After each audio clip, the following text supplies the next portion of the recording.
Hello, সবাই কেমন আছো? আশা করি ভালো আছো। ইতিমধ্যেই থাম্বনেল দেখে সবাই বুঝতে পেরেছো আজকে আমি কি নিয়ে কথা বলবো। আজকে আমি একটি গ্রামের দৃশ্য একে দেখাবো। খুব সহজ এবং খুবই সুন্দর একটি কালার। তো সবাই তোমরা মনোযোগ দিয়ে দেখো। আশা করি কাজটি করে সবাই মজা পাবে। আমি স্টেপ বাই স্টেপ সব কিছু বলে দেব।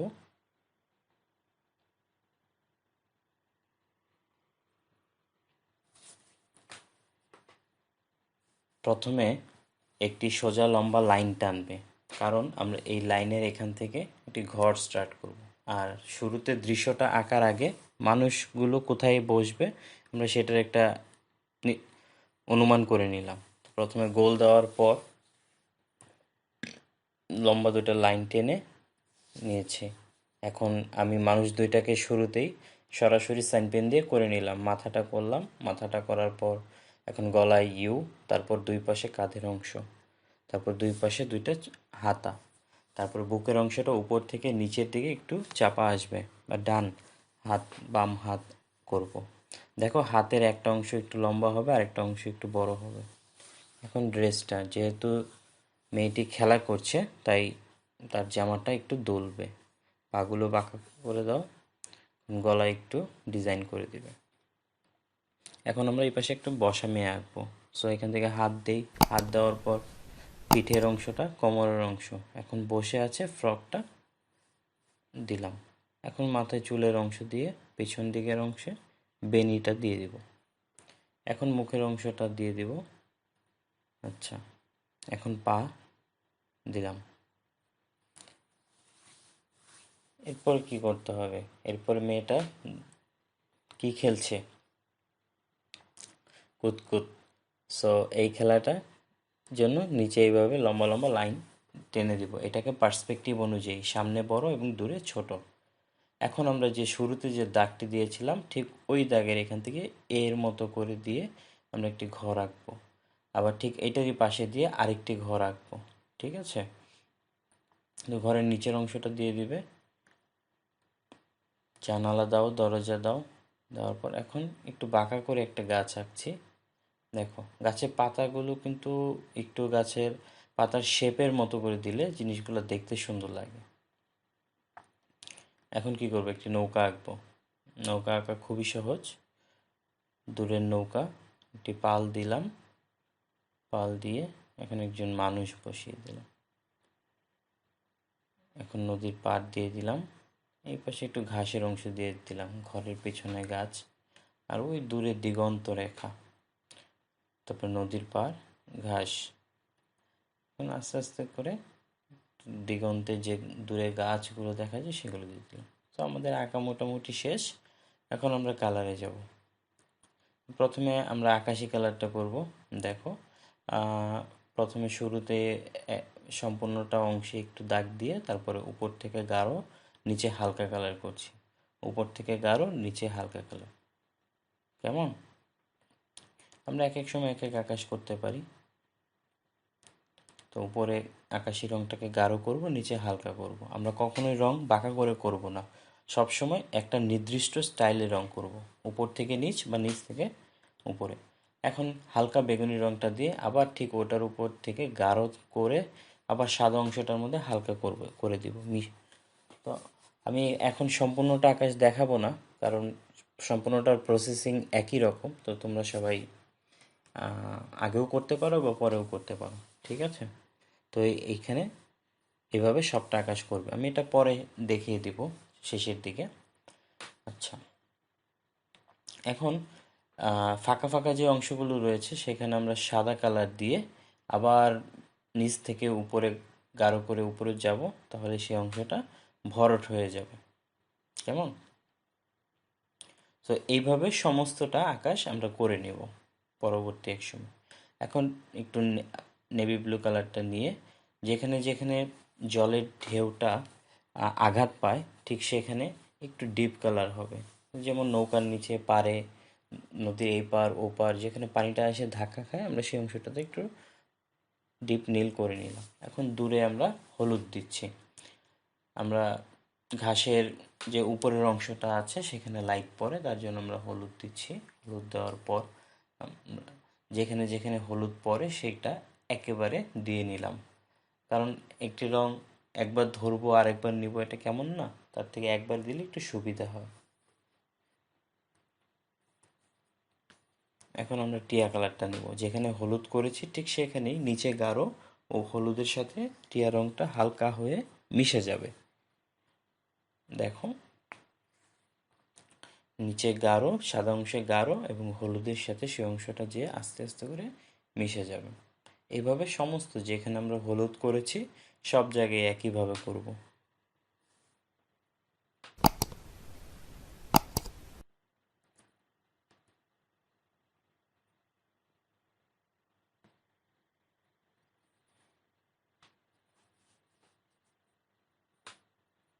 এখন আমরা একটু গাঢ় সবুজটা নেব।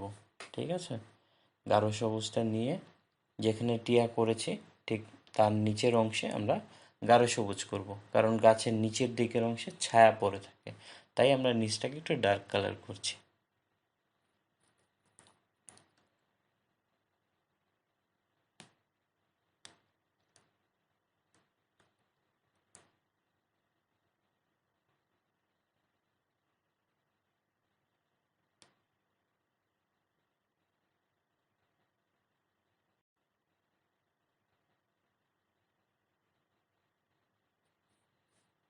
এখানে ছোট ছোট একটু ঘাস দিয়ে দিব।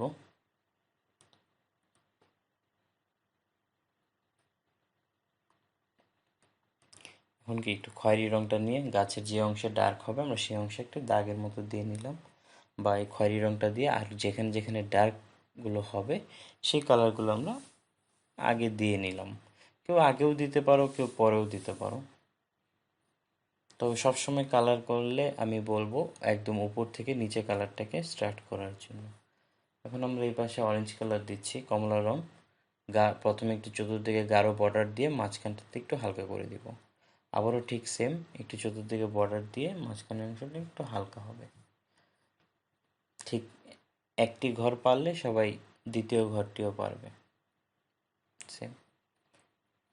এখন আমরা নৌকার হলুদটা একটু পরে দিচ্ছি, প্রথমে ভুলে গিয়েছিলাম তার জন্য। এখন আবার কমলা রং দিলাম, দিয়ে আর এই অংশটা হলো ভেতরের অংশ, আর ভেতরে তো আর আলো পড়ে না, তার জন্য ওই জায়গাটা একটু ডার্ক কালার হবে। এখন কাঠালি রংটা নিয়ে যে খয়েরি ইউজ করেছিলাম সেইটার সাথে ব্লেন্ড করে দিচ্ছি, মানে মিশিয়ে দিচ্ছি। এখন আমরা নৌকার পালের কালার করব। এক পাশ রেড কালার করলাম, গাঢ় রেড, এখন এবং স্কেচ করে একটু নিচে হালকা করে দিলাম পাশে। এখন আমরা ঠিক ওটারই পাশে একটু পিঙ্ক কালারটা দিয়ে বা গোলাপি রংটা দিয়ে মিশিয়ে দিব। এখন আবার লাইট পিঙ্কটা দিয়ে আরেকটু মিশিয়ে দিলাম। প্রায় এখানে আমরা 3টা গ্রেড ইউজ করলাম। পেস্টাল কালারে আমরা যত গ্রেড ইউজ করতে পারবো আমাদের তত সুবিধা এবং কালার দেখতেও সুন্দর লাগে। এখন আমরা মাটির কালার করছি। দেখো, আমি উপর থেকে নিচে আসছি এক সিরিয়ালভাবে। অনেকেই এলোমেলোভাবে কালার করে, ওটা দেখতে ভালো লাগে না। তার জন্য সবাই একদম উপর থেকে নিচে আস্তে আস্তে করে আসবে।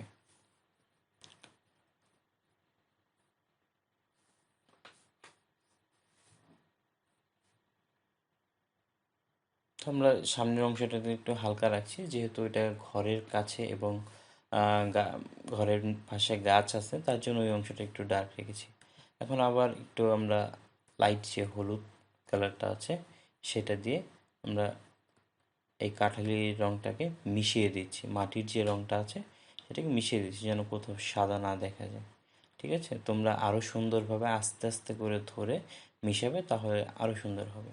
এখন পানির কালারটা করে দিচ্ছি।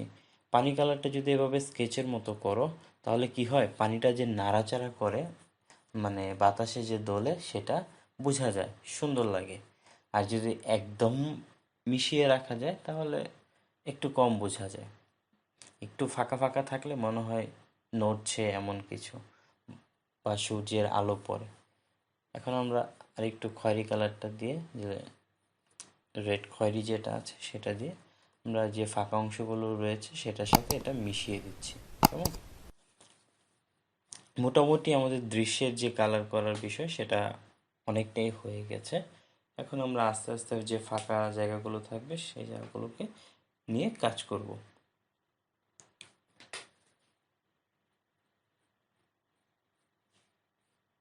এখন একটু ডার্ক গ্রিন নিচ্ছি, যেখানে যেখানে প্রয়োজন মনে হচ্ছে সেই জায়গাগুলোকে আরেকবার একটু দিয়ে দিচ্ছি। এখন কি নদীর যে পাড় থাকে সেই পাড়ের অংশটাকে আমরা ডিপ খয়েরি কালারটা দিয়ে একটু পাড়ের জন্য মোটা করে দিচ্ছি। এখন নৌকার যে জলের মধ্যে যে প্রতিবিম্ব বা ছায়াটা থাকে সেটা আমরা ধরছি। তাহলে তাহলে বোঝা যাবে যে এখানে পানিটা আরো নড়ছে। এখন আমরা ডার্ক ব্লু কালারটা নিয়ে গাছের সর্বোচ্চ নিচের অংশ যেটা সেখানে আরেকটু ডার্ক করে দিচ্ছি, এবং কিছু কিছু মাঝে মাঝে করছি, কারণ গাছের ফাঁকে ফাঁকে কিছু কিছু ডার্ক কালার থাকে তার জন্য। ঠিক আছে, আমি আবারও বলছি, দৃশ্য এটি খুবই সহজ। সবাই যদি সম্পূর্ণ দৃশ্যটা একটু মনোযোগ দিয়ে দেখো। আমি সবাইকে আবারও বলবো যে সর্বপ্রথম দৃশ্যটা একবার সবটা দেখো, দেখার পর তুমি এরপর আস্তে আস্তে পজ দিয়ে দিয়ে কাজ করো, তাহলে তোমার জন্য দৃশ্যটা শেখা খুবই সহজ হবে। আর বেশি না, বড়জোর 2 থেকে 3টা বা সর্বোচ্চ 5টা দৃশ্য যদি তুমি সম্পূর্ণ দেখে রং করতে পারো, তাহলে সমস্ত দৃশ্যই তুমি কাজ করতে পারবে, কারণ সব কাজ একই রকম। তো আমার এই চ্যানেলটি যদি সবার ভালো লেগে থাকে, যারা এখন পর্যন্ত সাবস্ক্রাইব করনি সবাই সাবস্ক্রাইব করবে এবং আমার পাশে থাকবে, সবাই আমাকে আরও উৎসাহ দেবে। আমি আরও মজার মজার ভিডিও নিয়ে আসব। আর যারা অলরেডি করেছো সাবস্ক্রাইব, তাদেরকে সবাইকে অসংখ্য ধন্যবাদ আমাকে এতটুকু সাপোর্ট দেওয়ার জন্য। আর সবার ভালো লাগুক মন্দ লাগুক, আমাকে কমেন্ট করে জানাবে যে আসলে কি করলে ভালো হয়, কি করলে আরেকটু বেটার হতো। তো তোমাদের সাজেশন পেলে আমার অনেক ভালো লাগে। তো এখন আমরা স্কিন কালার করছি। মুখে স্কিন কালার দিয়ে সর্বপ্রথম সম্পূর্ণটা স্কিন কালার দিয়ে দিব। তারপর কি, যে অংশটাতে ছায়া পড়ে মূলত সেই অংশটাতে আমরা একটু কাঠালি ইউজ করতে পারি, একটু খয়েরি ইউজ করতে পারি, সবটাতে না, কিছু কিছু জায়গায়। তাহলে হাতের যে 3D যে ভাবটা সেটা বোঝা যায়। আহ, আশা করি দেখতে পাচ্ছ মোটামুটি দৃশ্য প্রায় শেষের দিকে। সর্বশেষ আমরা মানুষটাকে কালার করব। ঠিক আছে, এখন এক পাশে ডার্ক কালার করছি, বাম পাশে ডার্ক কালার করছি। এখন তোমরা দৃশ্য মানুষের কালার বা যে কোনো সাবজেক্টের কালার যে কোনো একটা নির্দিষ্ট সাইডে লাইট ধরবে, একটা নির্দিষ্ট সাইডে ডার্ক ধরবে। কখনো বামেও ধরে কাজ করতে পারো, কখনো ডানেও ধরে কাজ করতে পারো। এখন দেখো, আমি জামাটার এক পাশে ডার্ক ধরেছি, আর এক পাশে লাইট ধরেছি। এটা ডার্ক হলো রেড এবং লাইট হলো পিঙ্ক। আর এইসব দৃশ্যের জন্য একটু কালার কন্ট্রাস্ট বিষয়টা বোঝার চেষ্টা করবে। যেমন এখানে মানুষটার যে জায়গায় বসে আছে সেই জায়গায় দেখো, পেছনের দিকে ব্যাকগ্রাউন্ড কালার কমলা, কাঠালি, এইসব কালার। আর আমি মানুষের ড্রেসের কালারটা ইউজ করছি একটু তার থেকে ভিন্ন কালার, যেন জিনিসটা চোখে লাগে। ঠিক আছে, মানুষের আই ক্যাচিং হয়। আর যদি আমরা এখানে কমলা, হলুদ এইসব কালার ইউজ করতাম, তাহলে ওই ঘরের সাথে এবং মাটির রঙের সাথে বিষয়টা মিশে যেত। তো আমাদের কাজ মোটামুটি শেষ। এখন আমরা সর্বশেষ যে কালো নিয়ে কাজ করব। তো কিছু কিছু জায়গায় একটু কালো দিয়ে একদম যে ওই জায়গাগুলো অন্ধকার থাকে সেই জায়গাগুলোতে একটু একটু কালো দিয়ে দিব। আর মানুষের চুলের কালার করব, নৌকার নিচের কালার করেছি। এই তো, খুবই সহজ। সবাই ভিডিওটা সম্পূর্ণ দেখো, আবারও বলছি, এবং ভালো লাগলে কমেন্ট করে জানিও। আর যদি আরও কোথাও কোনো কারেকশন থাকে আমাকে সেটাও কমেন্ট করে জানাতে পারো। আর তোমাদের যদি আরও কোনো কিছু প্রয়োজন থাকে আঁকার, সেটাও আমাকে বলতে পারো, আমি সেই বিষয়েও ভিডিও তৈরি করে তোমাদেরকে দেখাবো।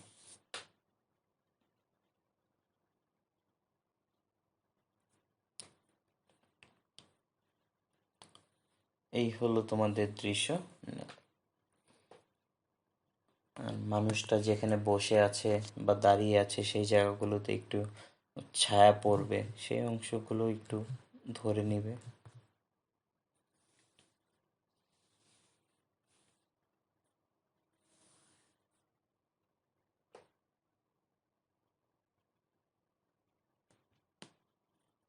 একটু টিয়া রংটা ইউজ করার কারণ হলো একটু ঘাস থাকে। আর সর্বশেষ চোখ মুখ নাক একটু গাঢ় পেন্সিল দিয়ে ভাসিয়ে দিবে, তাহলেই জিনিসটা সুন্দর হবে।